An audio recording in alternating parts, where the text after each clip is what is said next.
Yeah, I know what he's talking about. So we started the Skill Shift Collective in December of last year. It came out of a little bit of dissertation that I did during my master's degree, as well as my job. I'm a physiotherapist in town. Our kind of mission is to get people together in non-sports spaces. So if you're dealing with an injury, what I see a lot in Squamish or a lot in adventure towns is we get people who are highly active. They like to do lots of sports, and that's how they socialize with their community. That's how they build their kind of network.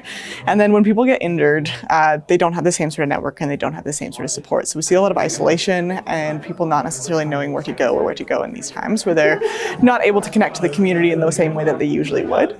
So Skill Shift was born out of that, and it was an idea to basically bring people together in spaces outside of sport. All of your plants just to moisten the top of the soil, and then do a second pass. So yeah, the workshop tonight really is all about trying to grow in small spaces. So growing in condos, growing on balconies. If you have a community garden plot, we'll grow in that. And it's really based on a lot of my experience growing up.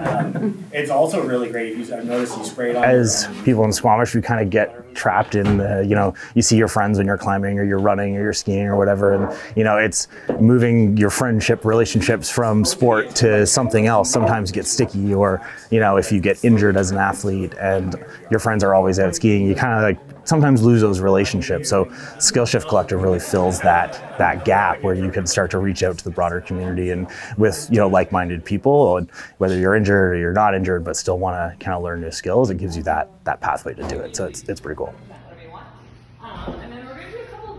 The reality is a lot of these sports have risks. A lot of people get injured. We see this a lot. I think it's really good that as a community we can grow and support each other when maybe we're not feeling at our best. And this is how you kind of create that trust in that network, which kind of goes on back when you travel back into those mountains when you are healed and recovered. So we've worked with local artists, had some watercolor workshops, we've had lino cut events, we've made some Christmas cards on a couple of occasions, a little bit more in like the resilience space, and did some resilience workshops through there.